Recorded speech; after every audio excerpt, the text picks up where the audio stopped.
This is Sid Sports Sunday.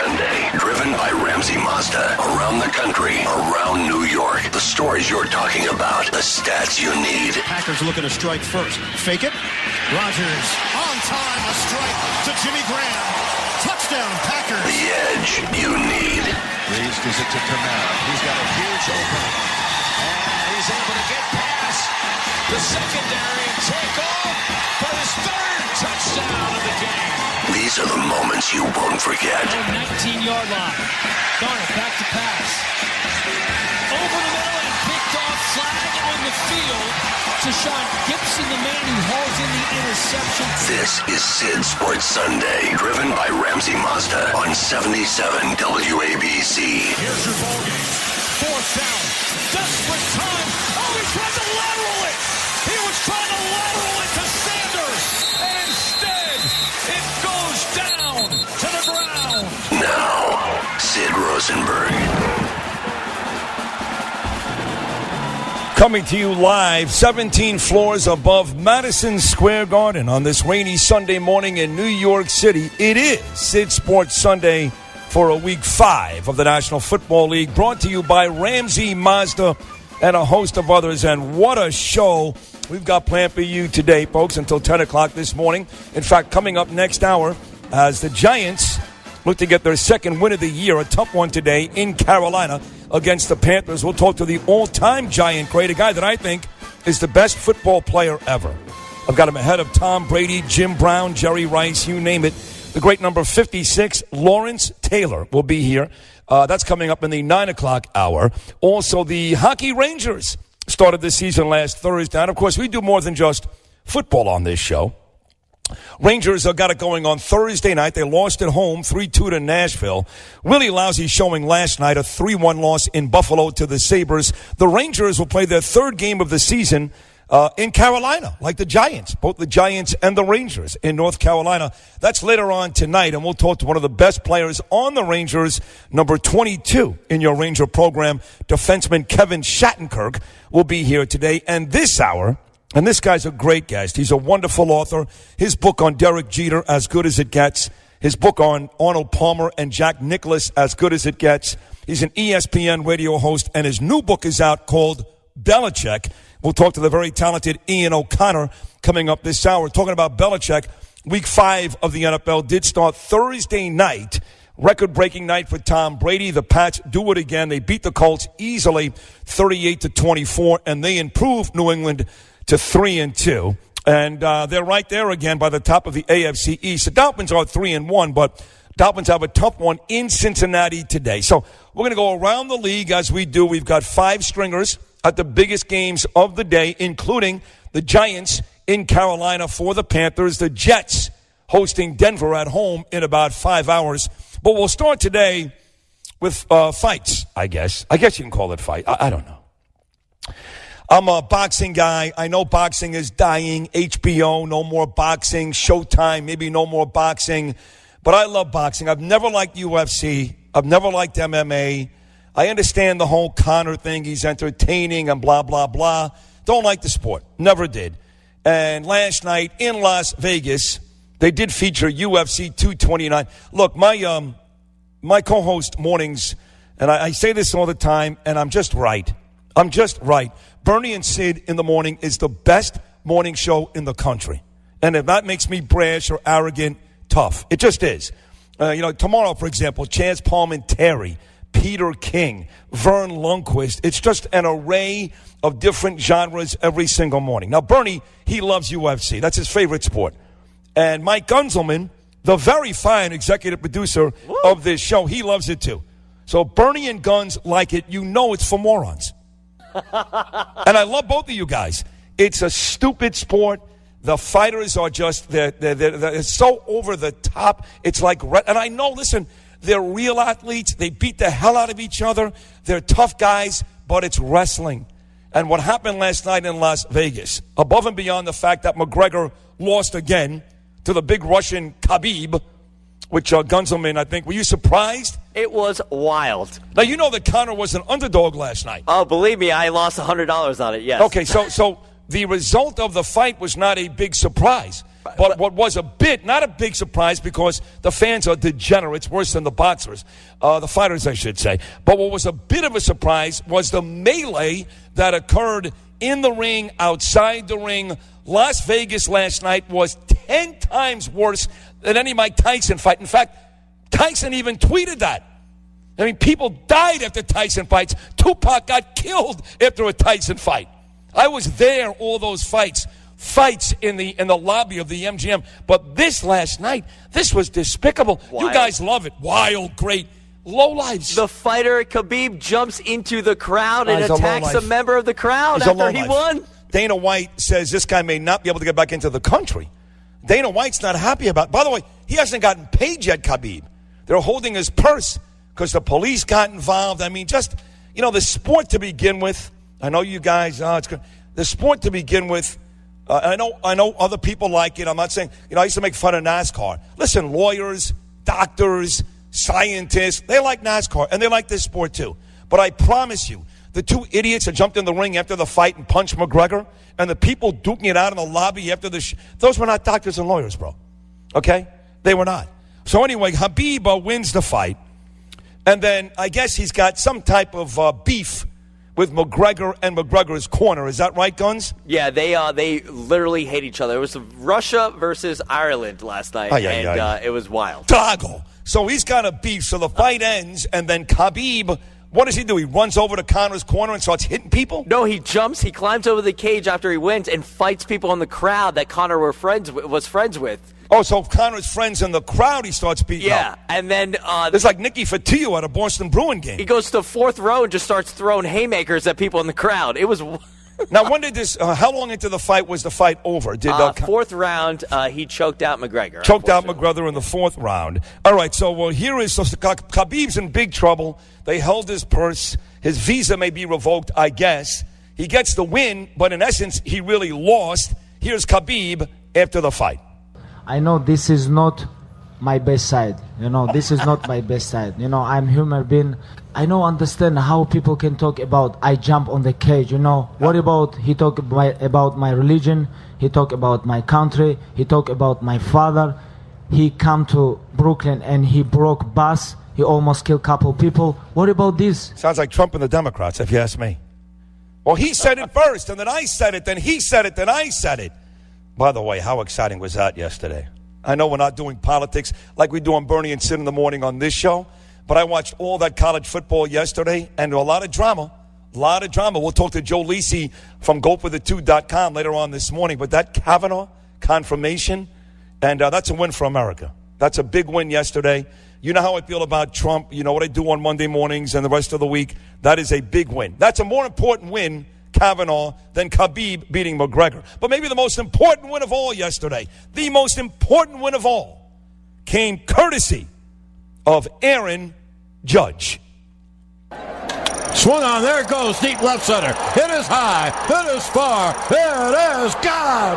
A 3-run home run for the Sanchino. Oh, Scary Gary hits a 3-run blast in the deep left center field seats. And the Yankees take a 6-1 lead. Yeah, that was a big home run. Judge had really set the pace with the home run early. Sanchez would hit 2 more later. 2 of those home runs, Judge and Sanchez, off of David Price, who just can't beat the Yankees. He can't win a postseason game. You know, David Price is now 0-9 in 10 postseason starts. That's unheard of for a guy making that type of money and really that good during the regular season. But the Yankees get him. Again, Sanchez, the big night. Judge, good night. Tanaka pitched well. Beat the Red Sox. Now, Boston took a 5-0 lead in Game 1 with Chris Sale on the mound. Yankees came back, lost 5-4. Since the Red Sox took that 5-0 lead, the Yankees have outscored the Red Sox 10-2. They've been the much better baseball team. That series is now 1-1. You get Game 3 with Luis Severino on the mound tomorrow night in the Bronx. Here's Aaron Judge on the Yankees coming home.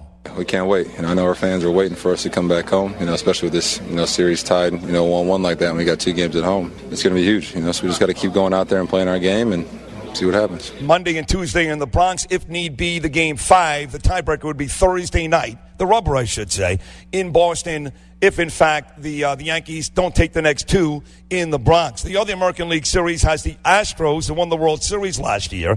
They're already up 2-0 on Cleveland. They got two great pitching performances out of Verlander and Cole. The NL resumes today. The Brewers won the first two in Milwaukee over Colorado. Game 3 in Colorado at about 4:30 this afternoon. And the team that I think is the best team in baseball, the Dodgers, who took the first two from the Braves in Atlanta, in LA, I should say, in Atlanta tonight for a Game 3. Newcomb on the mound for the Braves, and this kid is so good. Walker Buehler on the mound for the Dodgers. But it is a week 5 of the NFL, as I said. And we like to do this at the beginning of the show and late in the show as well. It's something we like to call Around the League.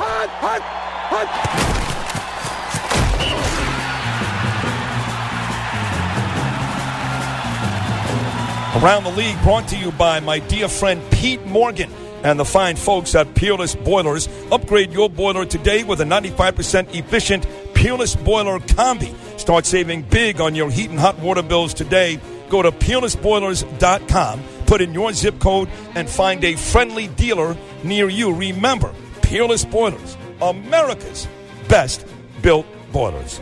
Let's start off with game number 1 today here in New Jersey. The Jets. Remember they won that first game against Detroit? Everybody was so excited. Darnold and the Jets. Well, they haven't won since. Find themselves now with 1-3 and fresh off a really lousy effort against Jacksonville. The Broncos, they lose to Kansas City on Monday night. They're at 2-2. They're in town. It's the Broncos at the Jets.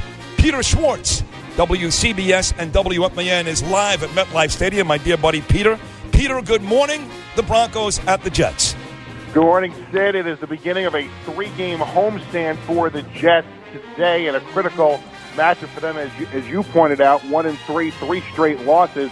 This is also a battle of two struggling quarterbacks in this game, not just Sam Darnold for the Jets, who has not completed 50% in his last 2 games, but also Case Keenum of the Broncos. He has not thrown a touchdown pass since week 1. He's got 3 touchdown passes and 6 picks on the season. Injury-wise, the Jets without cornerback Tremaine Johnson today. He's out with a quad injury. So far, Todd Bowles does not think it is a season-ending injury.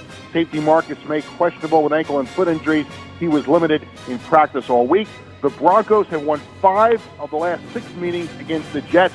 It is Kids Day at MetLife Stadium today. Lots of WWE superstars are on hand, so the Jets will be looking to lay the smackdown on the Broncos. For Sid Sports Sunday, I'm Peter Schwartz. Now back to Sid in the studio. Thank you, Peter. Broncos 2-2 with the Jets 1-3. This is the best matchup of the day, no doubt about it, at Arrowhead Stadium, where the Jacksonville Jaguars at 3-1 will take on the undefeated 4-0 Kansas City Chiefs with Pat Mahomes at quarterback. All he's done, by the way, has thrown 14 touchdowns in 4 games and played to a quarterback rating of about 127. From the Kansas City Star, live at Arrowhead, here's Brooke Pryor. Good morning, Brooke. Hey, Sid. It is chilly and rainy out here at Arrowhead. It's about 55 degrees and absolutely pouring. Might clear up a little bit by kickoff, but it's not great for tailgating right now. Not that that's going to stop anyone. With the weather today, I would look for both teams to lean on their run game. For the Chiefs, that means it's going to be Kareem Hunt, who's coming off his first 100-yard game. Hunt had the winning touchdown in Denver earlier this week, but that game wasn't all good for him. He got fined nearly $27,000 for unnecessary roughness for engaging a defender with his helmet. And when the Chiefs do decide to throw the ball, Patrick Mahomes will be facing one of the best defenses in the league. The Jaguars have allowed just one 300-yard passing game since the start of the 2017 season, and they allow an average of just 14 points per game.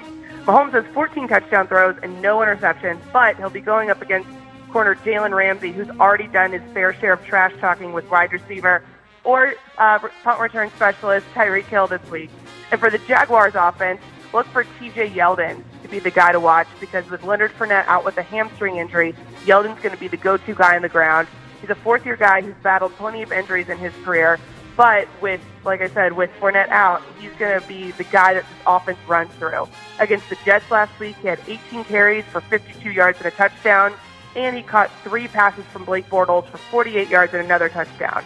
Kickoff is at noon Central, and the Chiefs are a 3-point favorite. Back to you, Sid. Thank you, Brooke. Big game today in Philadelphia. The Vikings off to a very slow start, winning just one. They did tie once in their first 4 games, taking on the reigning Super Bowl champion, but just 500. 2-2 Philadelphia Eagles, one of the best guys in the business. Harry Mays is in Philadelphia today for the Eagles and the Vikings. Good morning, Harry. Good morning, Sydney. Vikings-Eagles 425 at the Link today in a very important NFC game for both teams, and really could be deemed a must-win game for the Vikings this early on in the season, who sit at 1-2-1, coming off a loss at the Rams 10 days ago. Now, the 2-2 Eagles, they're smarting from an overtime loss at the Titans, where they blew a 17-3 lead in the second half, and they really need to figure out a way to protect their young franchise quarterback.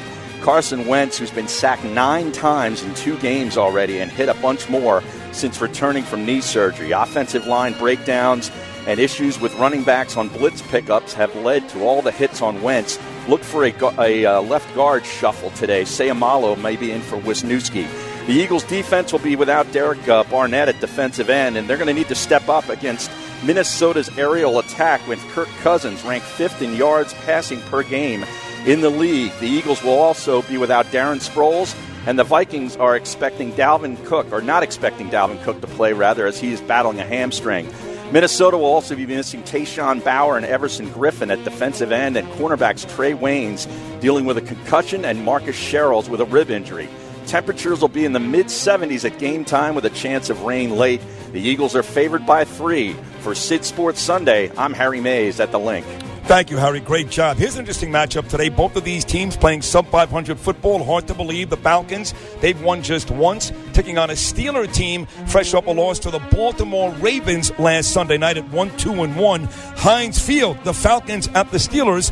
Rich Walsh, KDKA, standing by in Pittsburgh. Good morning, Rich. Hey, good morning, Sid. Now, this isn't your grandfather's Steelers team. No wins at home and no run game. This run game has been non-existent at best. 19 total yards rushing last week against Baltimore, ranks as one of the worst in franchise history. And a big reason why the run game has not been effective, they've had to abandon it early in games. The Steelers have been outscored 42-6 in the first quarter of games, 35-0 at home, and that's been the biggest issue. You have to get away from the run game at that point. We talked to Juju Smith-Schuster a couple days ago, and he said this week has been the most detailed week of practice, so they're hoping to change that around. Meanwhile, the defense is getting Mike Hilton back in the secondary. He's one of their biggest playmakers, a couple turnovers the other game, which they need against guys like Julio Jones and Calvin Ridley, but they will be without their signal caller, Vince Williams, today, who's out. Now, these 2 teams are Super Bowl favorites, one of them before the season, and after only 5 games, the loser might be basically out of contention, so it's a huge game for both teams. In Pittsburgh, I'm Rich Walsh. Back to you, Sid. All right, thank you, Rich. When I started my career way back when in this business, I worked at Sportsline USA in Fort Lauderdale, Florida, and I was doing internet radio for about 2 years until I got my first real shot at terrestrial radio in 1999 and the morning show at 102.7 WNEW FM up here in New York before The Fan in 2001. When I started my career, this was a young kid at Sportsline USA. I liked him a lot. Knew he had a tremendous amount of talent. He is now the go-to guy for many, many years in Charlotte, North Carolina. His show was the Mac Attack on WFNZ. He's in Carolina for the Panthers and the Giants. Haven't seen this kid in over 20 years. But this kid's a superstar. Chris McLean on Sid Sports Sunday. Good morning, Chris. Oh, man, with that build-up, Sid, I hope I don't screw this up. I feel the pressure. You'll be fine. I feel the pressure. Sid, thanks, man. I appreciate that. Panthers coming off a bye week here in Charlotte at 2-1. Giants come in struggling at 1-3. 1 o'clock kickoff. Expect Carolina fall weather, which means it'll be close to 90. It's unbelievable, the heat down here in the fall. NFL high 7-game win streak for the Panthers at home. They're tied with the Panthers in that category. They play great at home. You look at the Giants, they've lost 8 out of the last 10 on the road going back to last year.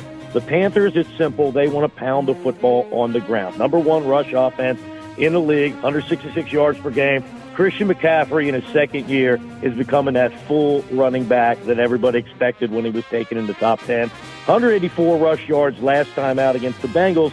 And the Giants, they got to pick up the run defense. 29th in the league. The Saints got them for 170 on the ground last week, so that's a matchup to watch. On the other side of the ball, I don't need to tell you, Sydney, the Giants' offense has been woeful. 29th in scoring, offense, 18 points per game. And that's Giants' offensive line, 15 sacks allowed in 4 games. And the Panthers' strength, they're known on defense for that defensive front. Panthers' pass rush, been a little slow to get going. This is a game where we're looking at it in Charlotte and saying, if you don't get going today, you may never get going this season. So can they protect Eli and get into all those weapons? We're going to find out. It's going to be very interesting to see later on today. 1 o'clock kick here in Charlotte. And Sid, sending it back to you in the studio. Good luck to your G-Man, bro. Thank you. Great job. Chris McClain in Carolina. The Giants look to avoid a 1-4 start. We'll take a short break on Sid Sports Sunday. So much to come. Ian O'Connor, Lawrence Taylor, Shattenkirk from the Rangers, Brandon Lee doing fantasy, Danny B on the picks, and a new segment with Mike Gunzelman and B-Mel Brian Melman, producer picks at the end of the show. We're coming right back. Sid Sports Sunday.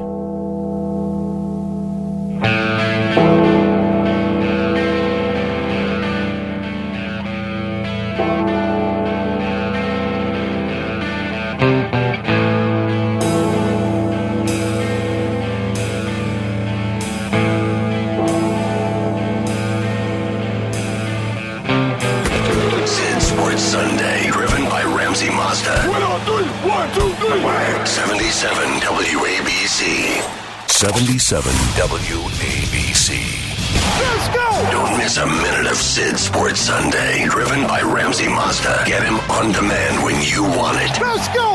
It's time to play! OGPodcastNetwork.com and WABCRadio.com. Back here. Sid Sports Sunday. By the way, Bernie and Sid in the morning, 6 to 10 every weekday here on WABC. Monsters show tomorrow. Vern Lundquist, one of the best play-by-play voices in the history of sport. He'll be on Bernie and Sid tomorrow. Peter King, the great congressman out of Long Island, on the show tomorrow. Chaz Palminteri. Who doesn't love Chaz from A Bronx Tale? Tomorrow, of course, Columbus Day. He'll be on Bernie and Sid. And the very famous comedic actor Tom Arnold.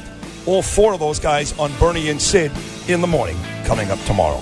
It is time for our fantasy football. We put this time aside each and every week. You can catch her on Twitter at Brandon Her FB. And, of course, she writes for The Atlantic Sportsline as well. Our weekly fantasy guest, it is Brandon Lee. Good morning, Brandon. How are you? Good morning. I'm fantastic. How are you doing, Sid? I'm doing great. Thank you. Thanks for asking. How could I be better? I'm on the phone with you. I'm talking football. Come on. It's all great. And you're great. Hey, let's start with this one. The Falcons are all beat up on defense, all beat up. Steelers can't stop anybody either, by the way. But I'm looking at Ben Roethlisberger today. He's got 1,414 yards so far, 8 touchdowns and 5 picks, playing to a quarterback rating of about 90. But this is a do-or-die game for Pittsburgh at Heinz Field today, Brandon. I'm thinking Ben might be the right guy to start against a banged-up Falcon defense today. What are your thoughts? Yeah, absolutely. And typically when he's at home, you want to play him. Now, he didn't do great against Baltimore, but Baltimore's kind of, his kryptonite, right? But against Kansas City, he scored over 40 fantasy points in one game, you guys. That was nuts. Another beat-up secondary, another defense that doesn't stop anyone. So I see a repeat as well this week when he's playing against the Falcons. All right. Panthers hosting the Giants today. All Christian McCaffrey did last week was rush for 182 yards. Guys getting 6 yards a carry, and the Giants can't stop the run. I got to think McCaffrey's a go-to guy today, yes?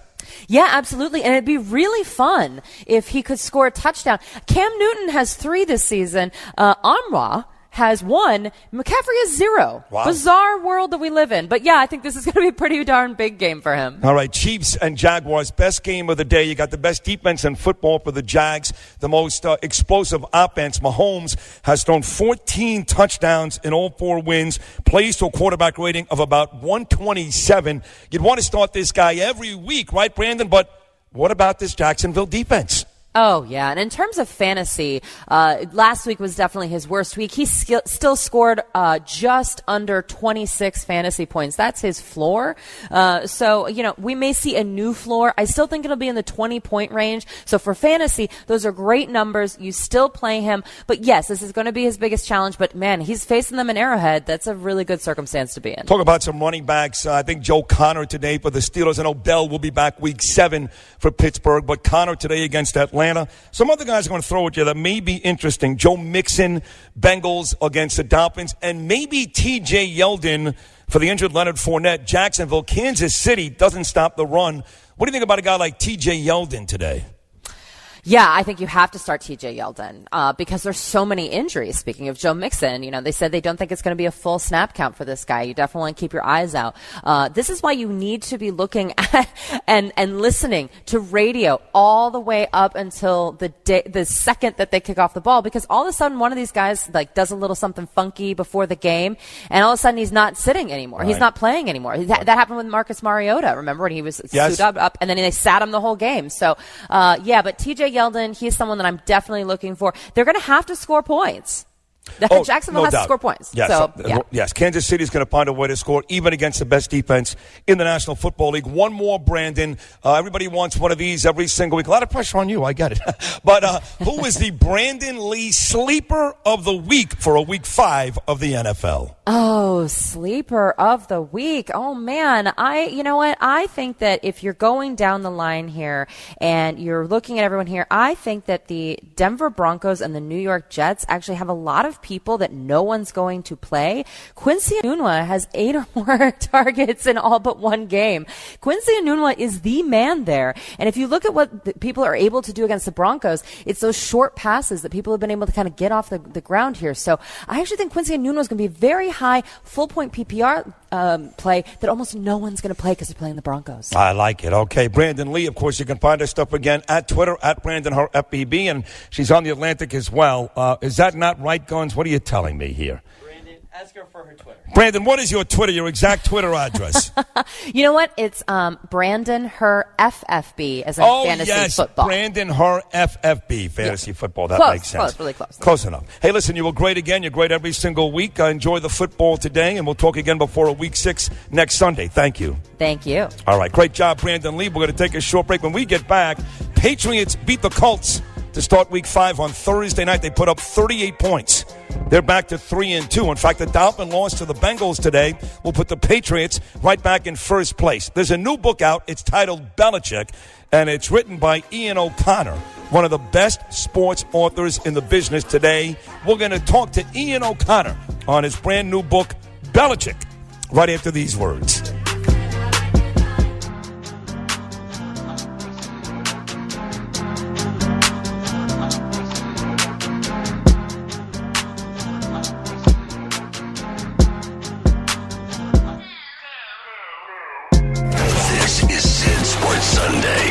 Ramsey Mazda. You gotta be ready to go. Breakfast in bed with Sid. A dream come true. Sid Sports Sunday. Driven by Ramsey Mazda. Every Sunday. Man, oh man, they can't stop us. 77 WABC.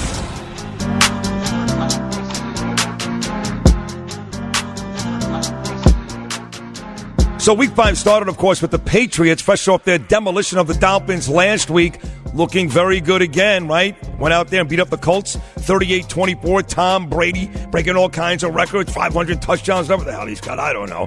But they look terrific. They're now 3-2. They've won 2 in a row. They're always a topic of discussion, and it looks like they're back. All right, talking about the Patriots, this guy is one of the great authors we've got in sports today, and I mean that. His book on Derek Jeter, his book on Arnold Palmer and Jack Nicklaus, what a great book. He's a tremendous writer, and his new book is, in fact, about Bill Belichick, the coach of the Patriots, and it's titled Belichick, the making of the greatest football coach of all time. He's my friend from ESPN, Ian O'Connor. Welcome to Sid Sports Sunday, Ian. How are you, pal? Hey, great to be with you, Sid. How are you? I'm great. Great to have you. Every time you write a big-time book, you come on with me, and they're all great. Looking forward to this one, being a lifelong Giant fan and, talking to Lawrence Taylor earlier in the week about Bill Belichick when he was the defensive coordinator for the Giants. I guess you have to say, Ian, that kind of helped shape him for what he's become today up in Foxborough. You know what's amazing, Sid? In talking to, even before LT, George Martin and other Giants from that period of 79 through like 81, they had no respect for him whatsoever, beyond what LT says. I mean, It was like if Belichick asked you to turn off a light switch on the wall and you were a Giant, you basically said, this is what George Martin told me. No, you do it. They treated him worse than a ball boy. I was blown away by the stories that those early Giants told me about young Bill. They saw him as a disheveled mess, as a guy who was the product of his father, who was an established coach at the Naval Academy. They thought he was a daddy ball guy. He looked younger than they did. He practically was. And they just didn't treat him with any regard whatsoever. And then by the time you get to the mid-'80s, they're like, we're more like Belichick guys than we are Parcells guys. So the transformation from lack of respect for Belichick, treating him like a practical joke, to we now see ourselves more aligned with him than with Parcells is pretty amazing when you think about that period of time with the New York Giants. Well, it seems like that was the case just about all of his stops. I mean, I remember he had that 10-win season in Cleveland. It wasn't his fault that Vinny Testaverde thought that the other guys were on his team, the Steelers especially. But reading your book and reading other things about Belichick, seemed like the guys in Cleveland with the Browns, maybe outside of Carl Banks, kind of felt the same way, no? Well, and it's kind of funny because George Young, as you recall, the GM of the Giants, borderline Hall of Fame, probably should be in the Hall of Fame, and he hated Bill. And Bill, I think, felt the same way about him, but he thought he was never going to be a successful head coach. And Chris Mara, John's brother, told me he was in a room in Giant Stadium, a conference room once, where George Young said that this man, meaning Belichick, will never coach this franchise. So they had no belief in him when he goes to Cleveland. And it looked like they were proven right. The players couldn't stand Bill in Cleveland. I talked to a lot of Browns in this book who said he just didn't connect with us. We didn't feel like he cared about us as people, therefore we didn't play for him. We didn't win for him. That changed in New England. And Anthony Pleasant, who played for him as a Brown and also as a Patriot, said there was a big change even early on in 2001, and he looked Bill in the eye and felt like he was connecting now with them on a human level. And he said, I want to win a championship for you. And I know for a fact that no Cleveland Browns ever said that about the Cleveland Bill. And, hey, the guy learned from his mistakes, and even though you don't see it in his press conferences, the public persona hasn't changed that much. Privately, behind the scenes, one-on-one with players in his office, he's much better or has been much better in New England than he ever was in Cleveland. The great author Ian O'Connor, ESPN, the book is out, Belichick, the making of the greatest football coach of all time. I know that, and I talked to Parcells a couple of years ago, with Lawrence, by the way, on FAN here in New York 3 years ago, and when Bill handpicked him to replace him as the Jets head coach, and Belichick decided after one day, I'm not going to do it, goes to New England, that really did cause a major rift between those two guys, but I guess that's all been resolved, yes? Well, listen, Sid, they've never been friends, and I think it's all been resolved. Well, to what extent? Certainly their relationship is better than it was right after he left the Jets, and Parcells was extremely angry about that, but Belichick was very angry about the way Parcells treated him those 3 years with the Jets. Big Bill weaponized Little Bill's failure in Cleveland against him, and he was a lot rougher on Belichick with the Jets than he ever was with the Giants, and I think that was the chief reason why Belichick went to the Patriots and walked away from a good Jets team. Testaverde doesn't blow out his Achilles in Week 1 that year in '99. Maybe they go to the Super Bowl. That team was favored to do that. Yep. So I think the Parcells-Belichick relationship is fascinating. Obviously, the two Bills, NFL Films and ESPN, it was interesting to see their body language in the same room trying to resolve their issues as they were talking. But they were never friends, and I don't think they're ever going to be friends. It is better now than it was back then, and there has been some repairing of that relationship, but they didn't speak for years. Yeah. And I ultimately believe that had Parcells maybe treated Belichick differently in that 3-year span with the Jets, Belichick might have stayed and coached that franchise, and we wouldn't be talking about the Jets never being in a Super Bowl since man stepped on the moon, which is hard to believe. Right, Joe Namath, 1969. You're right. That Jet team the year before went to the AFC Championship game and lost to the Broncos. And, Curtis Martin fumbled. That never happened.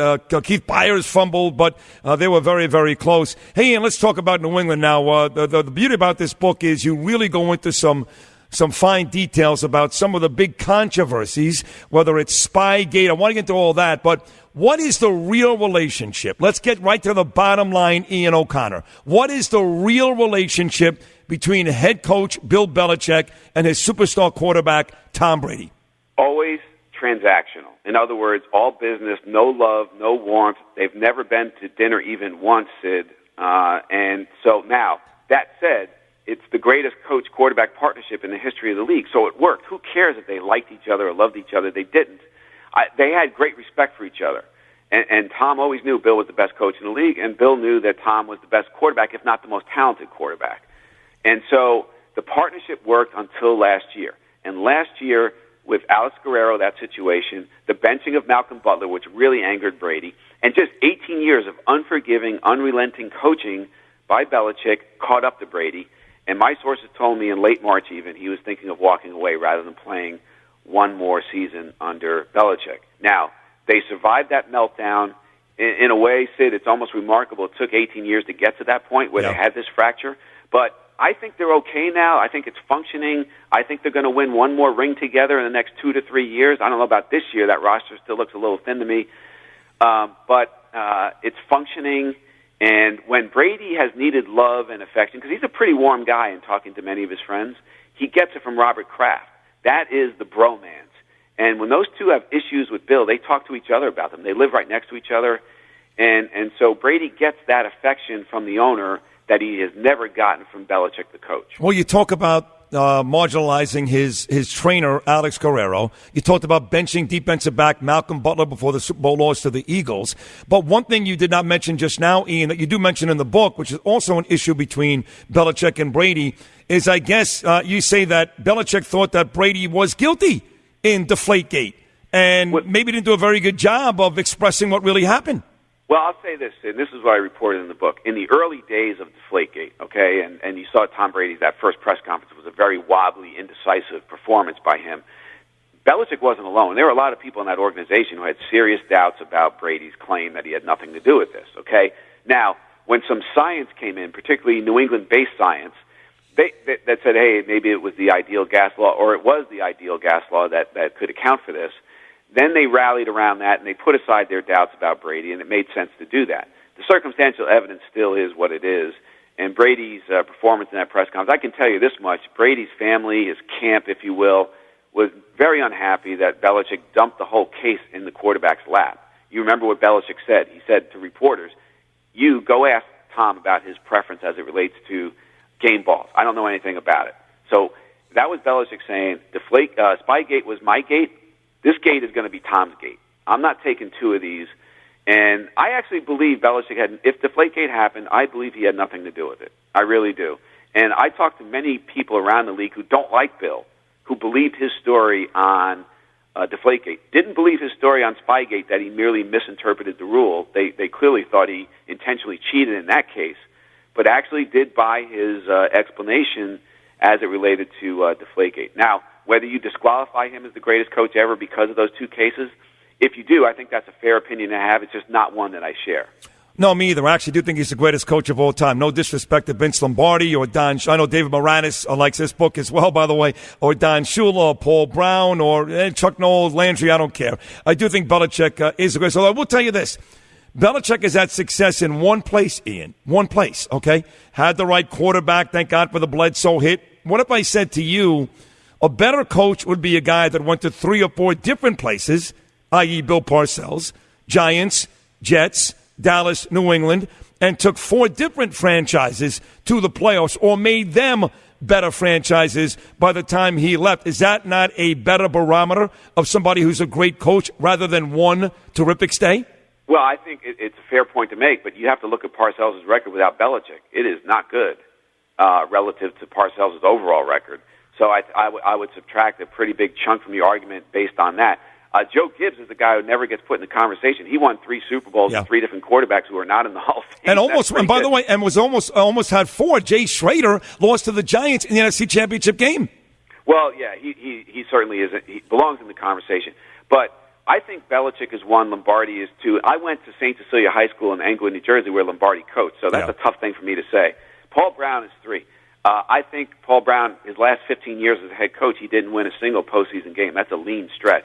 Lombardi, had he lived longer, we're having a different conversation. He probably wins 2 championships or so in Washington.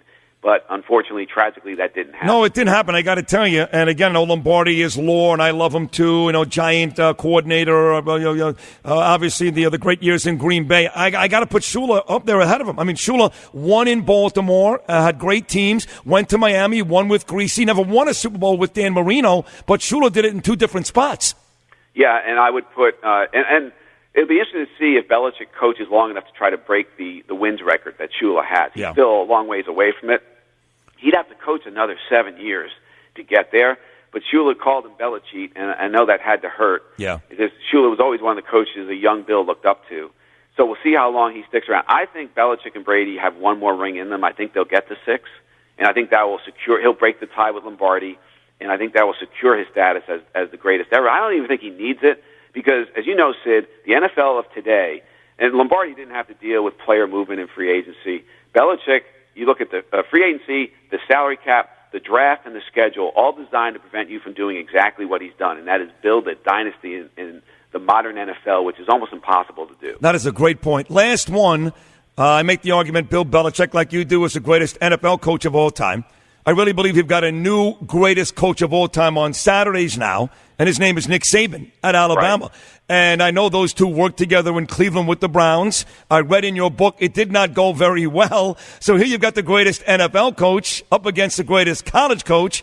And according to your book, not much love lost between those two guys. Well, at least at the end, anyway. Saban was there 4 years, and they did have that great year together. They went 11-5 and beat Parcells in the playoffs in '94. But Saban was frustrated with Belichick on two fronts. One, he didn't let Nick talk to the media enough. Believe it or not, Saban wanted to get his name out there for head coaching opportunities, and he was very frustrated with that. And Rob Burnett, who was a Pro Bowl defensive end in '94, he said he had many conversations with Saban where he was frustrated with Bill over how conservative his game plan was. Saban wanted to be more aggressive, use some of the things, blitz packages that worked in practice during the week, and Belichick wouldn't let him. So, listen, they're longtime friends with great respect for each other, and that's in the book as well. But there was tension there, and at the end of the '94 season, it was time for Saban to get away. By the way, once again, Derek Jeter, the book was great. Arnie and Jack, the book was great. This one right there, one word says it all. Like Ian O'Connor says, Belichick, the making of the greatest football coach of all time. If you like the National Football League and the lore that is the Patriots, this is the perfect book. You really are a tremendous writer, Ian. I mean, I love you. You're a good friend, and you're great at all this stuff, but you're a tremendous writer, and this is an unbelievable book, a must-read for any NFL fan, so thank you so much. Well, Sid, coming from you, that really means a ton, and I mean that, and thank you so much. Thank you. Ian O'Connor, ESPN. Buy his book today, Belichick. Short break, more of Sid Sports Sunday, right after these short messages.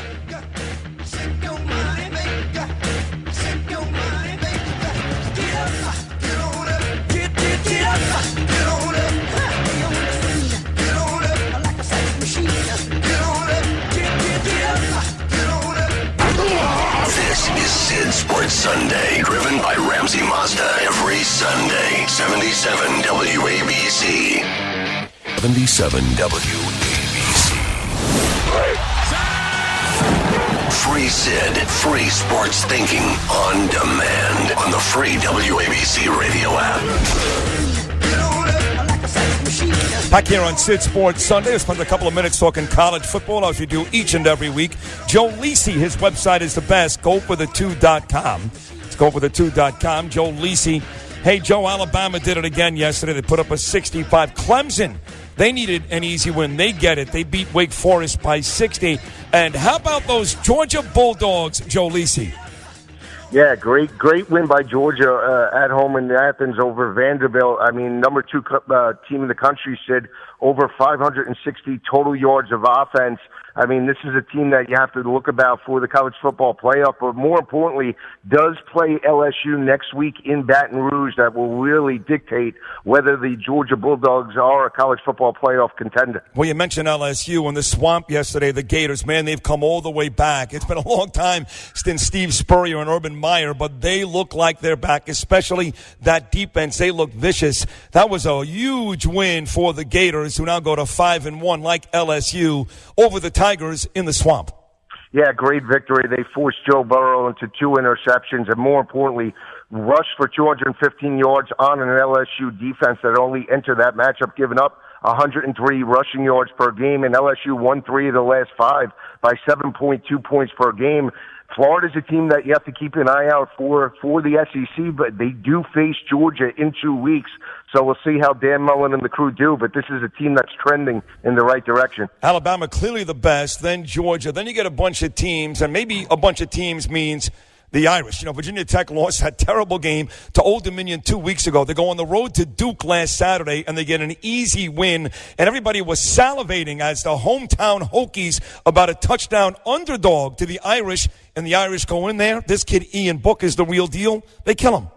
Yeah, it's unbelievable. They're doing it on the offensive side of the ball. Book completed 25 of 35 passes, 271 yards, and this was a Notre Dame offense that rushed yesterday for 165 yards on a Virginia Tech defense that only was allowing 84 rushing yards per game entering that matchup. But more importantly, Notre Dame forced the turnovers on the road, were able to score off those turnovers. I mean, this is a team that's clearly a different team with Ian Book at the helm, and more importantly, could be a college football playoff contender. They do face USC at the end of the season. Last one, Michigan, nearly a 3-touchdown favorite at home over Maryland. A lot of people like the underdog here because, quite frankly, Patterson and Michigan have not looked very good.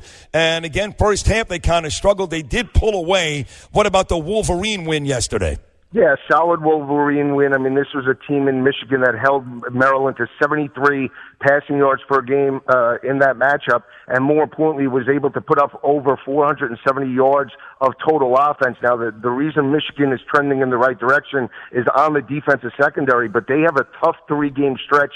Starting next week, it faces Wisconsin, Michigan State, and then Penn State that will really ultimately dictate whether Michigan is a college football playoff contender. Oh, last one on that website, GoForThe2.com, your amazing website, Joe Lisi, the best college football website in the country. Congratulations. You guys did pick Mississippi State to get by Auburn, and Auburn made a bit of a late charge in the fourth quarter, but for the most part, Mississippi State was the better team all night last night. Yeah, they were. I mean, they pounded that Auburn defensive front. I mean, the one thing about Gus Malzahn and Auburn since 2014, Sid, is that they're 12-14 on the road or on a neutral field site. Good teams are able to win on the road. Auburn's just a mediocre team, in my opinion. And Gus Malzahn's a coach that you're going to have to start talking about as possibly being on the hot seat at the end of the year when all Alabama does is win championships. The hot seat is for Gus Malzahn and the Auburn Tigers. Joe Lisi, great job as always. We'll talk again next week. I love this college football segment with Joe Lisi. Again, check out the website, GoForThe2.com. 9 o'clock hour coming up. We got more Stringers live at the Jet game, at the Giant game. We'll talk to Kevin Shattenkirk, young defenseman for the New York Rangers. And yes, anticipated Lawrence Taylor interview as well. Plus, a red-hot Danny B, 8-2 over the last 2 weeks, is making his picks. Hour number 2 of Sid Sports Sunday coming right at you.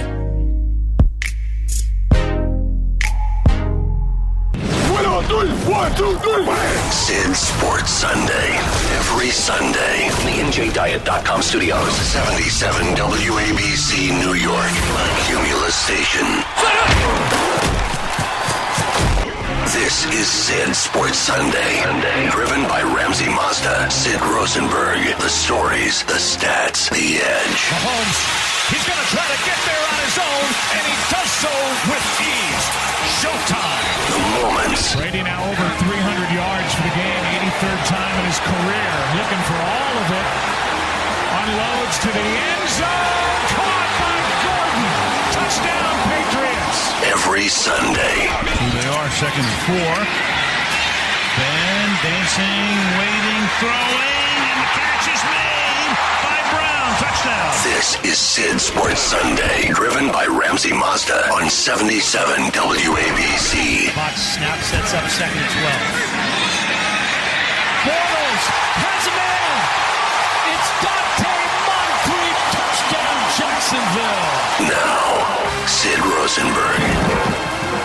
Sid Sports Sunday live today from the studios at 77 WABC, 17 floors above Madison Square Garden, Midtown Manhattan, the most exciting place to be in the world. Now, we do take this show on the road once in a while. You may remember last week we came to you live from the beach at the Hard Rock Hotel and Casino in Atlantic City. Well, Sid Sports Sunday hits the road again next Sunday, and you've got a chance to be there. That's right. We'll be at Bourbon Street in Bayside on Bell Boulevard. Now, they open late on Sundays for brunch, but for this show next Sunday, they're going to open at 8 a.m. How about that? They're going to provide breakfast, Bloody Marys, mimosas, doing the show 8 to 10 from Bayside in Queens, and only inviting 30 of my guests, the VIP guests, to watch the show live and eat and drink like kings. And you can go.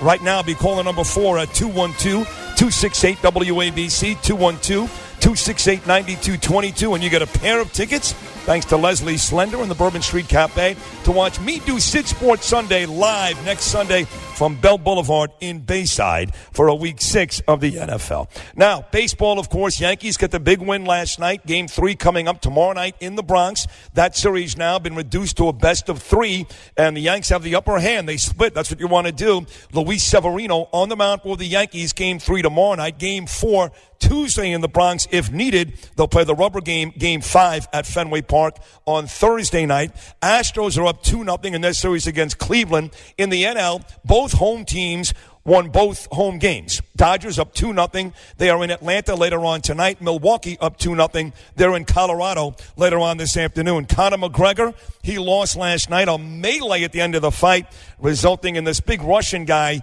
jumping into the stand, starting a fight. There were arrests, police everywhere, fights all over the arena. Really an ugly, ugly scene for Dana White and the UFC. I know Gunzelman and Bernie probably love it, but it's really garbage. It's trash. And the sport didn't look good last night. And McGregor lost, by the way. So all that going on, that's a periphery stuff. But it is week number 5 for the National Football League. And let's head out. As we like to do, we call this Around the League.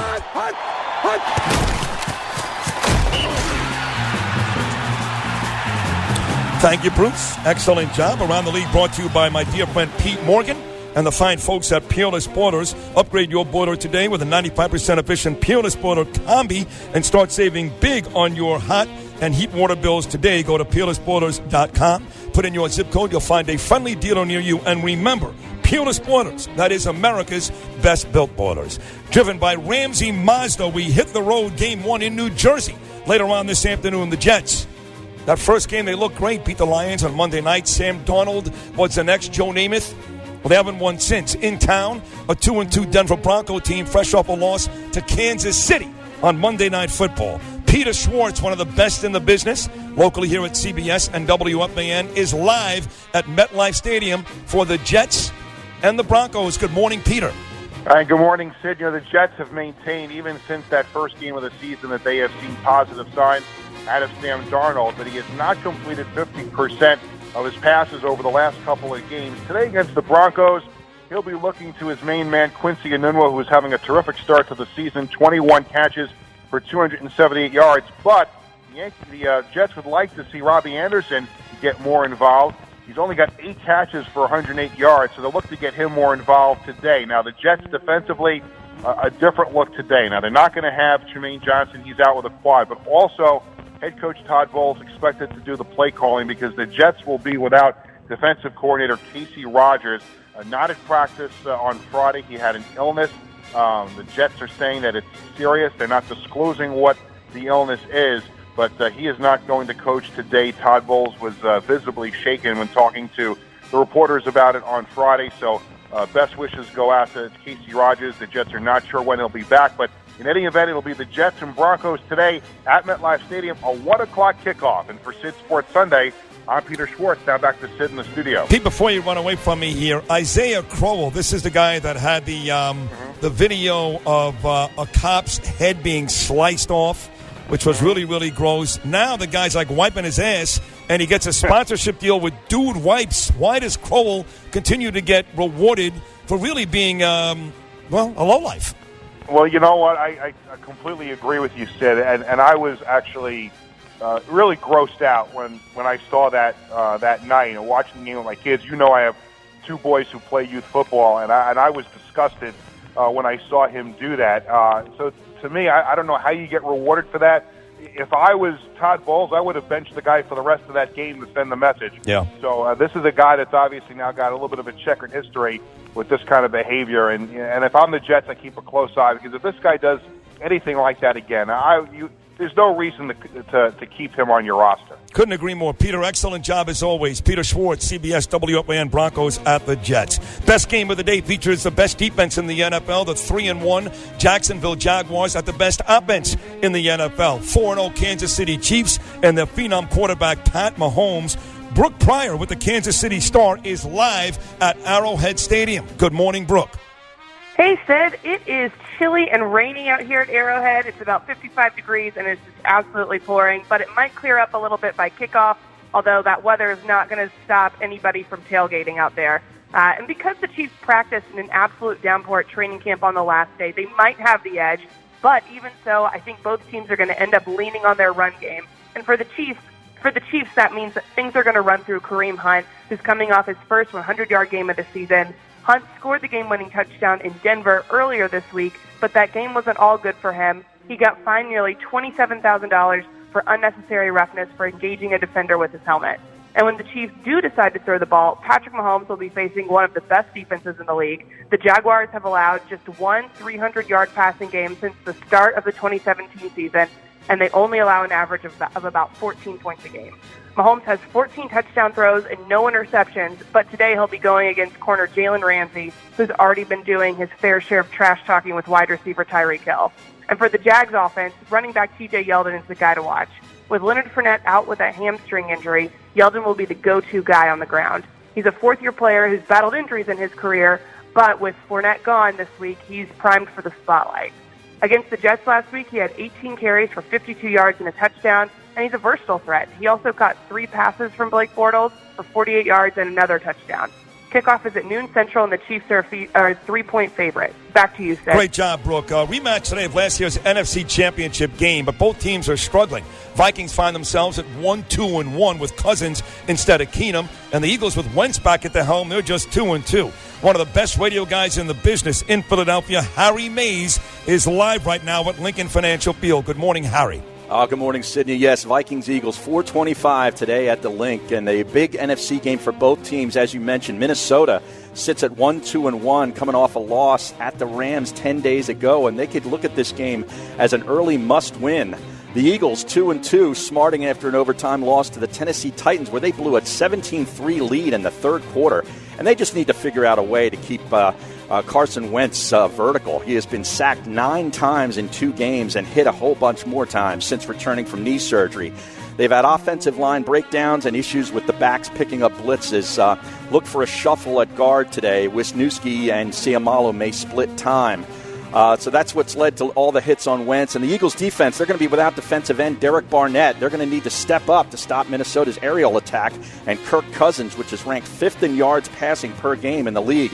Now, the Eagles will also be without Darren Sproles, but the Vikings not expecting Dalvin Cook to play as he's battling a hamstring. The Vikings will also be missing Tayshaun Bauer, Everson Griffin at defensive end, and cornerbacks Trey Waynes and Marcus Sherrills. Now, temperatures will be in the mid-70s at game time with a chance of rain late. The Eagles, the standard 3-point home favorite. And as you mentioned, the Vikings looking to avenge a 38-7 beatdown last January at the Link in the NFC Championship game. Kirk Cousins is 4-3 all-time against the Eagles and 2-2 with a passer rating of 112, 12 TDs, and 3 interceptions at the Link. He plays well there. Thank you, Harry. Let's go to Pittsburgh. Big game today. 2 teams that were supposed to be very, very good. Both right now playing sub-500 football. 1-win Falcons against the 1-win Steelers, believe it or not. Here's Rich Walsh, and he's live at Heinz Field. Good morning, Rich. Hey, good morning, Sid. It's hard to believe the Steelers team is winless at home.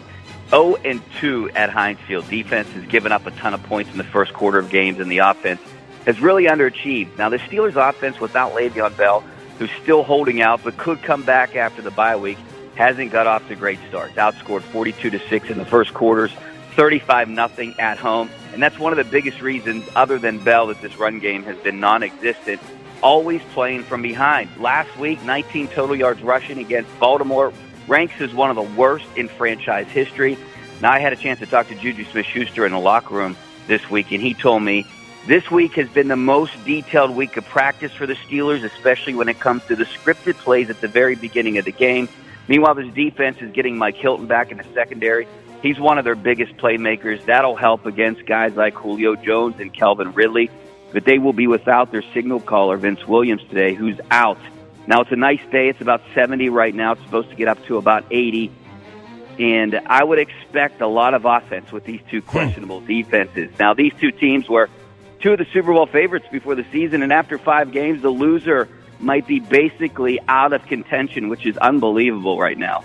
in Pittsburgh. I'm Rich Walsh. Back to you guys. Thank you, Rich. One of my best buddies early in my career at Sportsline USA, now a star, hosting the Mac Attack on WFNZ in Carolina. The Panthers today hosting my lousy 1-3 Giants. Let's go out to Chris McLean in Carolina. All right, Sid. I was trying to dig for the good stats on the Giants to make you feel better, and I didn't find many of them. There are none. Go to 86. Yeah, that's right. I should have went to history book. You're right. Panthers at home today against the Giants. Panthers have won an NFL high, 7 straight home games, so they're very comfortable there. Giants come in. You know the deal on offense. Really, really struggling. This week, Pat Shurmur said, hey, that's my bad. Only 10 carries for Barkley last week against the Saints. He's got to touch it more than that on the ground. Panthers have been giving up a handful of big run plays a game. That's uncharacteristic for them. That's something to watch for. Can Barkley break a couple of good ones?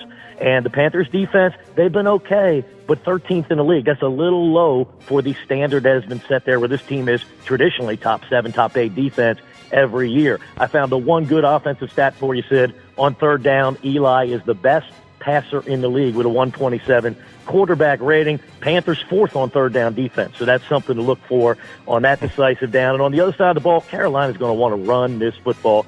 Giants 27th in the league in rush defense. Olivier Vernon not coming back this week on the defensive line to help.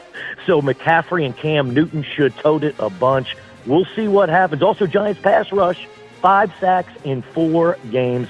Panthers offensive line is a makeshift group, but this is a good matchup for them. All right, so in Charlotte, it's Panthers-Giants, 1 o'clock kick today. Back to you, Sid, on Sid Sports Sunday. All right, great job, Chris McLean. Let's get to Danny B. This guy's on fire, 5-0 2 weeks ago, 3-2 last week. He's won 8 out of 10. You can find him, DannyBSportsNetwork.com, Danny B. Sports on Twitter. He's got a great website. Guy is kicking butt. Danny B. making his picks. This segment is sponsored by DBWins.com. DBWins.com. Danny B. Anculo, his gorgeous son, Jaden, who should be a model, by the way. He's in studio. Jaden, say hello to everybody. Come on, put you on the mic. Put his mic on. He comes every single week. Usually his wife is here, his little brother, who's a Vildachaya, by the way. But Jaden is here, and he deserves – you've never been on the radio before, right, Jaden? No. Well, congratulations. How are you? Good, you? Why do you wear a Dallas Cowboy jersey? You know I hate the Cowboys. I'm like your uncle at this point. I mean, he did that to put his mic on, too, please. Is my mic off? Yes. There, now it's on, right? Yeah. There you go. There's DB. Let the kid talk. Don't take his airtime. Jaden, who do you like today? You like Dallas? Yeah, I like Dallas. They're going to get their asses kicked by Houston tonight. Nah. Talk in the microphone, son. But he's doing good. He's doing good. Yeah, you did great. All right, so you love the Cowboys and you love your father. Those are 2 great things. Sometimes. Yeah, he loves you all the time. So listen, thank you, Jaden. Thanks for coming in again, buddy. You're red hot. You're 8-2. Correct. So let's and your baseball picks. I mean, I want everybody to know when you go to his website. The guy's been on fire with baseball, still 4 series going on. You got hockey season now. Basketball starts in about 10 days. So it's not just football for the website, which is dbwins.com. What an amazing baseball season. Red hot in football. Let's get right to it, Danny. What's game number 1 for you in the National Football League? Well, first, Sid, let me reiterate on something I said last Sunday to you. When I said I'm always right, you said, you're not always right. You're not. No. What I meant to say is, even when I lose, I'm right because I put my money in right. That's all you can do. Even smart. when I'm wrong, I'm right. Because I'm putting my money in right with the right people on the right game. So I wanted to reiterate, and also said I wanted to let everybody know, over the many years, I've acquired a set of skills that make me a very dangerous man to bookmakers coast to coast. Skills that I can teach you. Now, if they pay me, I will not pursue them. But if they don't, I will pursue them. I will find them, and I will take my money. Classic, taken. Very good. You like that, my friends? Hey, you're about to give us some picks here, but as you do every week, you give us winners. But you've got the real 5-star Danny B picks. And if folks want those above and beyond what you're going to do right now, what is that phone number again? Well, Sid, what I'm going to do, like I did last week, anybody that calls 1-800-308-9003, automatically they receive a free membership, including my upset of the day. How about that? From a guy, by the way, again, that is 80%, the last 80%. It balances out. You know, anybody that's looking for 75, 80, it's not out there. No, of course not. 60%. 58% makes a lot of money. You're doing but great. Gamblers are not realistic, Sid. No, they want to hear 65, 70%. Right. It ain't going to happen. Well, you're 80% the last 2 weeks. Let's leave it at that. I'll be happy with Let's go with game 1 today. What do you got, Danny B? I got Baltimore. I mean, a cheap number, -3 at Cleveland. I know Baker Mayfield. Everybody's excited about him. So am I, but not just yet. I like Flacco. I like Baltimore. to advance to 4-1. Baltimore minus the small number. Listen, they just won at Pittsburgh. Right. So they should be able to win in Cleveland, right? And, they got those 4 new wide receivers for Flacco this year, Danny, and he looks like the quarterback that won the Super Bowl over Colin Kaepernick in New Orleans a couple years ago. I like that pick. Baltimore minus the points on the road. Danny B, what's pick number 2? Well, this one, they say a good defense beats an offense, a good offense, right?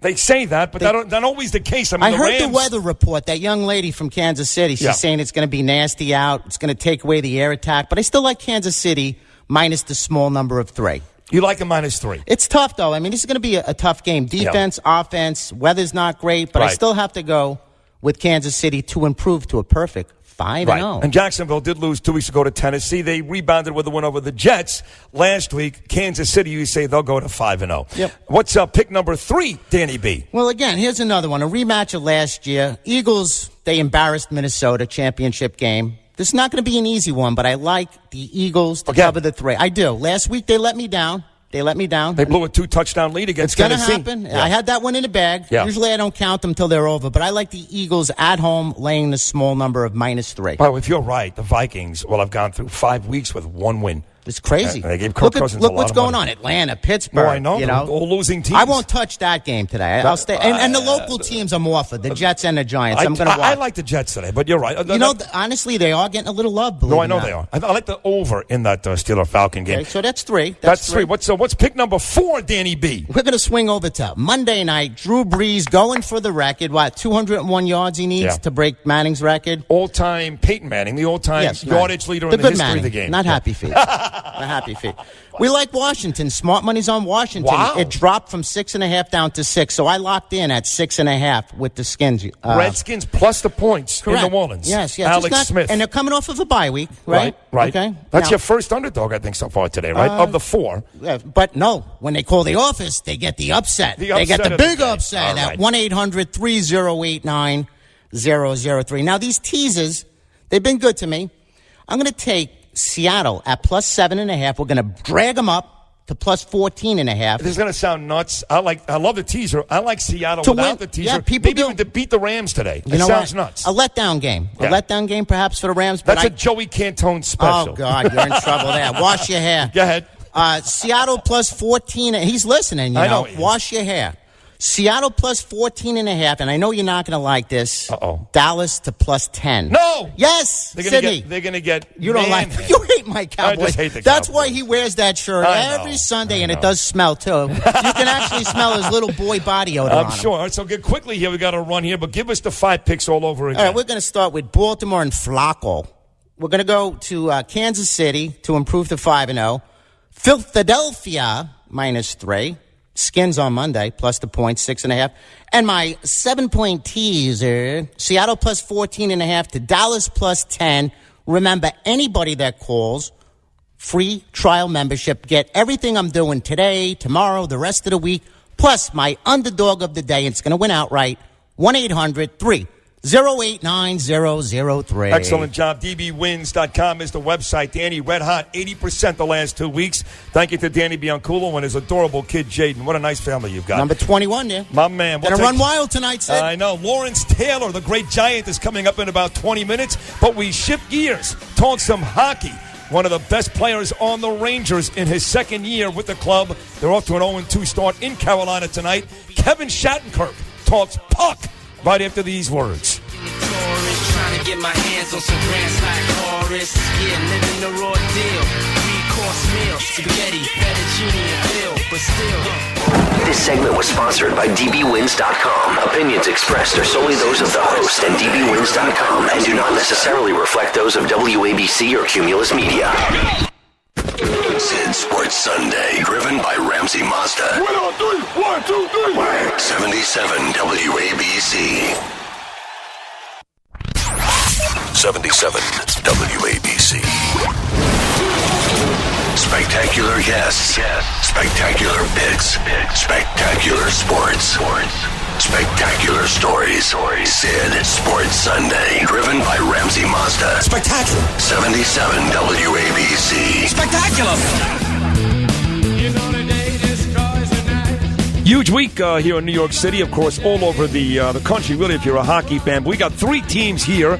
The Devils, of course, in New Jersey, the Islanders in Brooklyn. I'm not afraid to say, even though Denny Potvin will join me next week, I am a lifelong, diehard Rangers fan. In fact, Ron Duguay is one of my best buddies.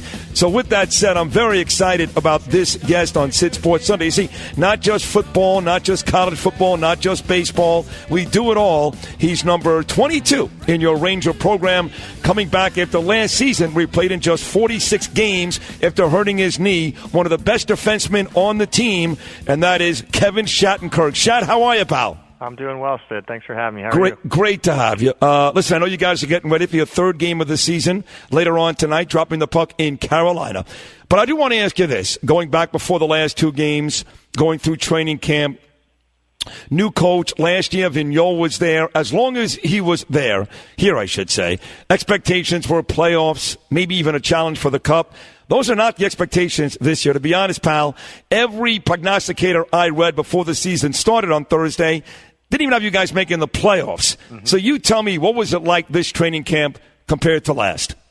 Well, I think those expectations are still in our locker room. I think every year you start a season, you're not playing for last place. You're playing to try to make the playoffs and try to win Stanley Cups, and that doesn't change for us this year. Even though we have a much different roster and a much younger team, you have to put that mindset into the young players that we have here, especially ones that are going to be here for a while. So we have high expectations for ourselves. We've been working really hard, and trying to develop a culture here that's winning hockey. Tell me about you, Kev. You had all those really good years in St. Louis with the Blues, about 7 of them. Then you went to the Caps and came here to the Rangers again last year, hurt your knee, only played in 46 games. I feel like for you, this is a big year for you to prove to Ranger fans just how good you are, like we saw in St. Louis. Is that fair to say? Yes, absolutely. I think this is, a year that I'm taking, as important as all the ones before. I think it's one that, like you said, it's a chance for me to prove myself. I don't think the fans and the Rangers community got to see everything that I have to offer, and luckily now I'm healthy. I'm playing at 100%, and as a player and a person, it's just nice to have that that comforting feeling back, knowing that you're able to play to your full capabilities. Number 22, Kevin Shattenkirk, getting ready. Rangers and Carolina, the 3rd game of the season, coming up later on tonight. Now, tell me about the coach. We talked about the difference between Vigneault here and David Quinn.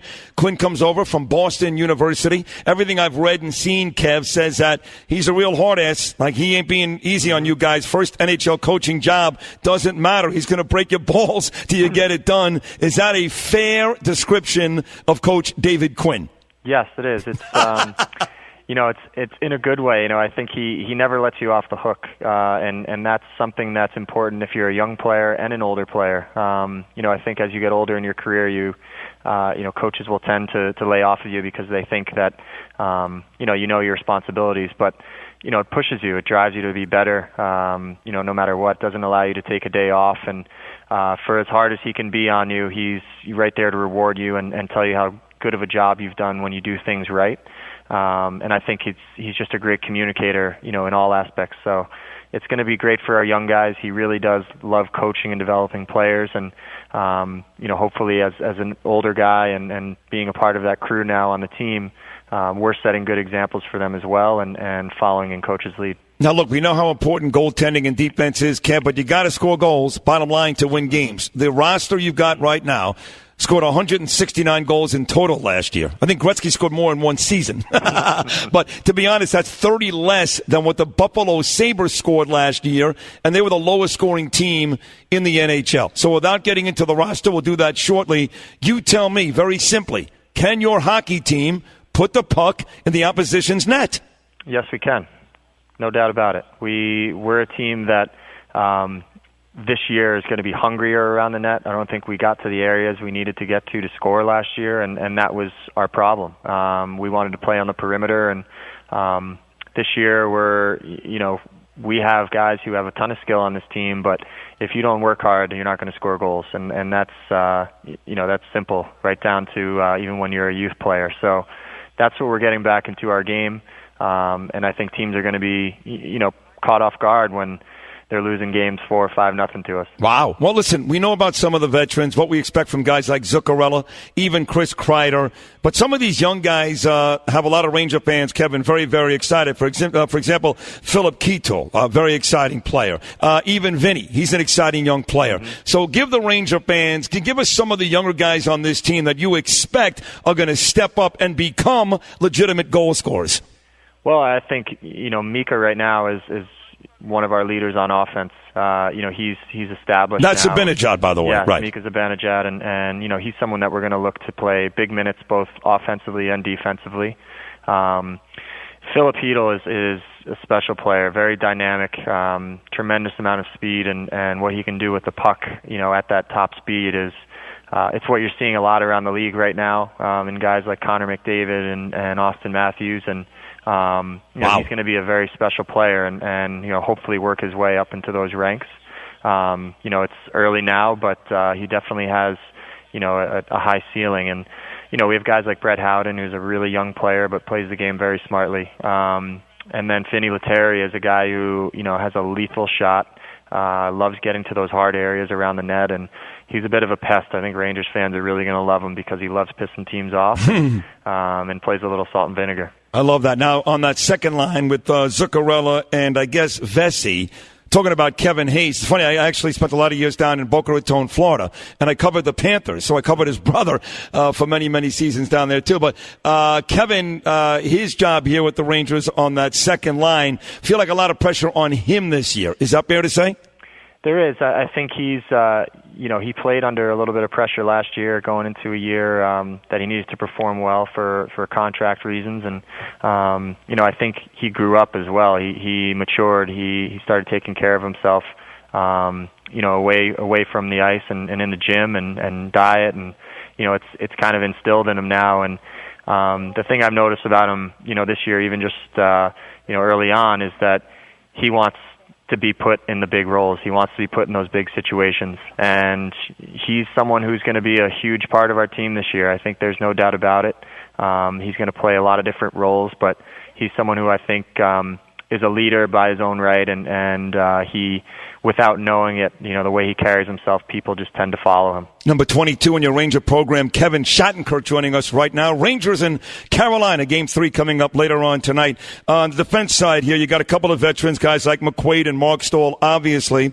You're going to be paired up with Smith, right? It's you and Brendan? Mm-hmm. Okay. Tell me about the relationship between you and Brendan on and off the ice. Well, we're obviously both new last year coming into the team. And honestly, we both had seasons that I think we wish we could, turn back time. Right. But, it's great for us. We both were training in Stamford this summer with Ben Prentice. We poured a lot of time and effort in there, and felt like we came into camp as ready as we've ever been. We're looking like we're playing with a chip on our shoulder, and that's all we can do. Is prove people wrong and show people that. There's a reason why we've been in the league for so long and why we're still here. Tell me about Brady Shea. I mean, I think a lot of people think, you have a pretty good defense corps, by the way. We're with you, Kevin. But a lot of people think Brady Shea could be a superstar. Tell me about that. Well, I think he's on his way, without a doubt. He's been playing the last few years as, kind of in Ryan McDonough's shadow. And obviously he's a good Ryan was a good player for Brady to sit behind and learn from for the last few years, and now it's his chance to shine. And Brady has every single tool in the book. He can skate, he can shoot, he can defend. It's just a matter of time before he really takes that next step. So, it's on us as teammates, especially me, to keep coaching him and telling him some of the little tricks that I know, but there's a lot of things that he does that I can't do, and it's really fun to just sit back and watch him play. And the goalie we know, of course, Lundqvist, goes down. He will go down, Kevin, as one of the great all-time New York athletes. Unfortunately, unlike Jeter or Messier, he's not going to win a championship. Well, maybe I shouldn't say that. He hasn't won one yet, I should say. But he's certainly an all-time New York great. But I got to tell you, Alex, the backup goalie, I think this kid is terrific. What do you think? He is. I think, knowing what Henrik has done here over the last, how many years? It feels like he's been here forever. 30. But, it's really something that, no one really can test it. And it's a tip of your cap to him. He still works as hard as he did, I'm sure, as a rookie that he does today. And, the fact that Alex has kind of come into the picture now and he's shown that he's a great little goalie. It's good. It's good. Again, it's what we have throughout the lineup is we have healthy competition, and it only pushes the older guys to work harder and solidify their spot. And I think it's going to do the same thing for Henrik. Yeah, I think Alex is going to get some legitimate playing time this year, too, because Henrik is getting up there in age, and his body can't take the nightly abuse. So I think Alex will see a lot of action between the pipes, and that could be good news for you guys. Okay, last one, again, number 22 in your Ranger program, Kevin Shattenkirk. Very excited about your season as you get ready for the Carolina, third game later on tonight. You're a local kid, a New Rochelle, New York kid. Mm-hmm. So it's a football Sunday, okay? You a Jet fan? You a Giant fan? Who does Shattenkirk root for? I bleed blue, baby. Oh, I'm a Giants fan. All the way through. No doubt about it. So give me more. Are you Yankees, Giants, Rangers, Knicks? What are you? No, I grew up a Mets fan, actually. Yes! My whole family are Yankees fans, but I don't know why. In spite of them, I just decided to go the other way. But everything else, Giants fan, Knicks fan. And obviously a Rangers fan growing up. So. Fantastic. We've got the four exact same teams, Kev. I'm a Met fan, a Giant fan, too. By the way, the Rangers have a brand new pick plan. It's a ticket option. Fans get the ability to pick where they want to sit and what games they want. This is incredible stuff. If you want to see the Islanders one game and the Bruins next, you can do that right now in the pick plan option. Check that out, folks, at NewYorkrangers.com/tickets. Well, Kev, listen, stay healthy. Good luck. I hope we talk again a couple times throughout the season. You're a great interview, by the way, so good luck on the ice, and thank you so much. Thank you, Sid. Thanks for having me. Kevin Shattenkirk, I should say, from the Rangers. By the way, this week's injury report sponsored by Manhattan Sports Medicine and Wellness Group, dedicated to helping New Yorkers lead physically dynamic lives free from pain. MSM Wellness, the leader in sports rehab and physical therapy. Visit them at msmwellness.com. Both for the Giants, Olivier Vernon, defensive end, obviously, and their tight end, Evan Engram, are out. For the Jets, cornerback Trumaine Johnson will not play against the Broncos later on today. We'll take a short break. When we get back, the greatest football player of all time. Certainly number 56 with the Giants is the greatest of all time. Never lost for words. You're going to love this. The great Lawrence Taylor right after these words. This is Sid Sports Sunday, driven by Ramsey Mazda every Sunday. 77 WABC. 77 WABC. Sid Sports Sunday, driven by Ramsey Mazda every Sunday. New York sports and more. 77 WABC and the free WABC radio app. Let's get out here with a W. Everybody put your hand in the air. All right, back here on Sid Sports Sunday, there's always an argument who's the best NFL player ever. Some say former Cleveland Brown running back Jim Brown. Some say former San Francisco 49er wide receiver Jerry Rice. Some say current Patriots quarterback Tom Brady. Let me tell you something. Best NFL player ever. Terrorized quarterbacks and offensive players for 13 years between 1981 and 1993 with the football Giants. Number 56, Lawrence Taylor, who over the years has become a very, very good friend of mine, loyal. He's helped me out. I love him. And here he is on Sid Sports Sunday, the great number 56, my friend, Lawrence Taylor. Good morning, Lawrence. How are you, pal? Hey, Sid, what's going on, baby? I'm on my way to the golf course. You know that, baby. I do know that. You have become quite the golfer over the years, and I know you love golf. Hey, wait a second. Is that Tuesday game, Lawrence, still the game with, like, Ray Allen and El Duque and all the sports guys? Yeah, that's our Tuesday. We're on our way to that Tuesday game right now. Oh, that's fantastic. Hey, let me ask you this. When the season started, President Trump got involved, and it was all about these players kneeling. So I kept thinking, I'm like, I wonder, LT loves our country. I know you've done stuff in the past for our men and women in the service, and I can't imagine LT taking a knee before a football game. If, in fact, you were playing today, what would you have done? Well, like I said, I can't even think about what I would have done today. But I'm old school. Hey, listen, unless Bill Parcells is on his knees, I ain't on my knees, okay? Okay. It's really that simple, right? Whatever Coach Parcells told you to do, you did it, right? Hey, if Bill's on his knees, then I'm on my knees. But if he ain't on his knees, I ain't on my knees, okay? That's great. Hey, old school works. You guys, it was tight-knit. You guys listened. These days, It seems like the players don't always listen to the coaches and the owners and the general managers. It's just different, man. It feels different, right? I mean, when you were playing, Bill gave you the respect that you deserved, and even gave Bill Sims the respect that you say, Lawrence, he didn't necessarily deserve, right? Well, I mean, but it's a different, how do you, what do you say to a guy that's making $20 million a year? They let you. What do you say to him? He pretty much does what he want to do. Yeah. I mean, God, the money is so big. The people now, because they're such high-paid athletes, they don't want to get hurt. You know what? They don't want to get hurt. Back in my day, I didn't mind going out there and like a bunch of crazed dogs. And I didn't mind it. If I got hurt, I'd get the same check at that Walmart, okay?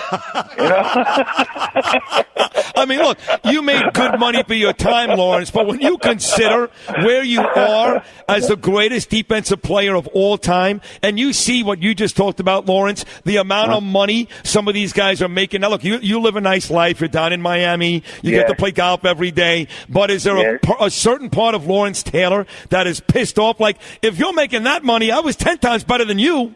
Yes, I mean, of course, we sit there and I would think it's impossible for older player or a good older player to not to even think about what they would have to. If I was playing now, it would be Giant and Taylor Stadium. I'm telling you what, it was. Oh man, you're so right. You're so right. Hey, talking about the Giants right now, though, Lawrence. I mean, you guys won those Super Bowls, and then Tom Coughlin came along, and Eli won too. But with the 3 wins last year and a 1-3 start this year, I don't know how much you've seen of the Giants this year, but I got to tell you, watching them play last Sunday doesn't remind me at all of you guys when you guys are winning. But shit, let me tell you something. I mean, they are starting to gel. I mean, the defense is starting to gel. Yeah. Okay, the defense is starting. And listen, if you can't play good defense, you can't win in the NFL. All right. So the defense is starting to gel. I tell you what they need. I'm gonna tell you right now what the New York Giants need. They need a tight end. They need a tight end. They need a tight end that can, like a Gronk type of tight end or Hernandez type of tight end. Some guy that can threaten the middle and catch the daggone 12-yard out. And because they got some good receivers. They got one great receiver, Beckham. Then they got some really good receivers. They need a tight end to stretch that field. They need a tight end to open up Barkley more. I mean, that's what they need. They need a tight end. No, listen, it's funny because you say that, Lawrence, and even though your teams were, the championship teams were about defense, you especially, and then you made other guys look good. I mean, I tell it to Leonard Marshall all the time. He still gets pissed off, but George Martin. Hey, listen. If it wasn't for me, Leonard Marshall would have been working in a donut shop. Please stop. I tell him that. He gets so effing angry. I'm just kidding, Leonard. Leonard, I'm just kidding. No, but you brought up a very good point that even though your team was great on defense and Sims had some great years and Joe Morris and O.J. Anderson and even Hostetler, the one guy that really it seemed like every year, Lawrence, came up with huge plays at big times on the offense was 89, Mark Bavaro, right? Oh, yeah, but Mark Bavaro, shit. And I talk about every time somebody says Mark Barbaro name, just like I'm doing now. I just stopped the car and stood up and saluted, because that son bitch can play, man. Yeah, I'm telling you, that boy can play. Yeah, I remember him carrying Ronnie Lott on Monday night against the 49ers. Hey, Lawrence, I know you've talked about this before, about 3 minutes to go, and we'll get you out there to the golf course. What are your thoughts on Belichick? I mean, the Pats blew out Miami last week. They were back in the Super Bowl last year. He ran your defense. Parcells was the coach, but he was your coordinator. Are you surprised, Lawrence, that Bill Belichick now is being referred to as the greatest head coach of all time? I'm telling you this, Bill, I'm always going to be a Bill Parcells type of man. They sit there. I'm always going to be standing beside Bill Parcells. I'm always going, I'm a Bill Parcells man. But don't turn your head, because I may sneak over to the other camp too. Hey, because that Bill Belichick, and listen, he is no joke. I remember when Parcells first named him as defensive coordinator for the New York Giants when Bill became the head coach, and I went into a Parcells' office and I exploded. I'm like, oh, hell no, really? Not him. Wow. Yeah, no way. No, we ain't playing for that son, bitch. No. And Bill, he set me down. He said, listen, let me tell you something.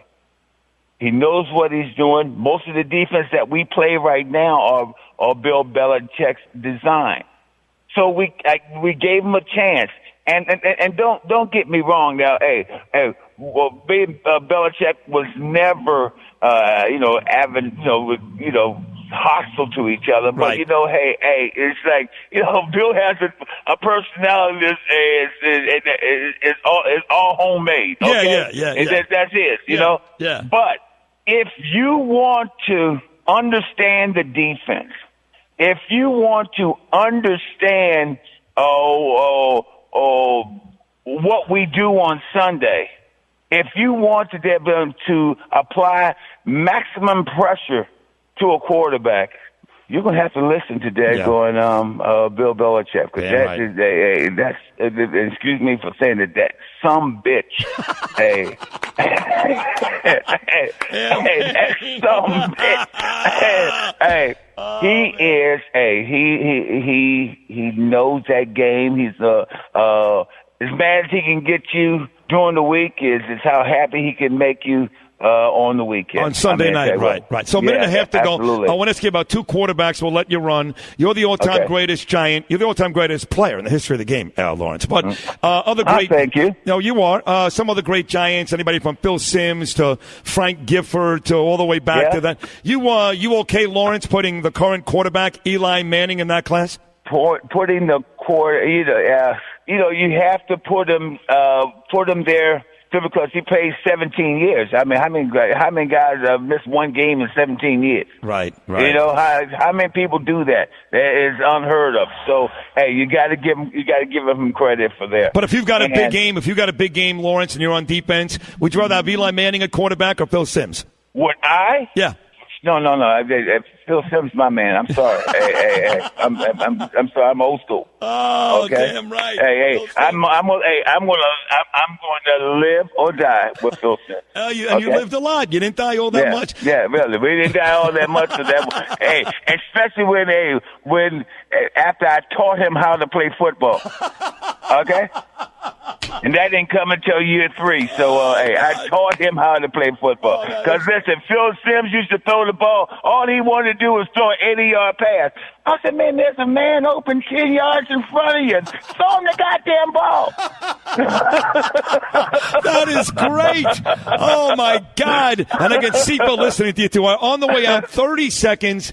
Listen, people don't know you like I know you. When I had to go to rehab, Lawrence, you placed a call for me. Like, you're a sweet, good guy, and you get a lot of bad press up here. Don't tell nobody that, man. I know. Hey, listen. Hey, I don't want that reputation. I know. No, because remember, you were on me once in Florida, and we were talking about Boomer Esiason, and you called Boomer Esiason a dickhead. Do you still feel that way about Boomer? Well, the dickhead hasn't changed. Oh, you're the best. I love you so much. I want you to go out today and shoot a 70. You hear me, Lawrence? Go on. I love you. It, buddy. You're the best. Thank you, Lawrence. Thank you. All right, now. All right, buddy. All right, take care. There he is, the greatest of all time, number 56 for the football Giants. Proud to call him a friend, the great Lawrence Taylor. We'll take a short break. More of Sid Sports Sunday right after these short messages. This is Sid Sports Sunday, driven by Ramsey Mazda. 77 WABC. Stop down on 3. 1, 2, 3, Sunday.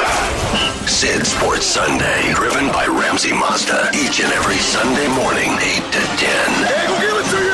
Let's go get it. 77 WABC.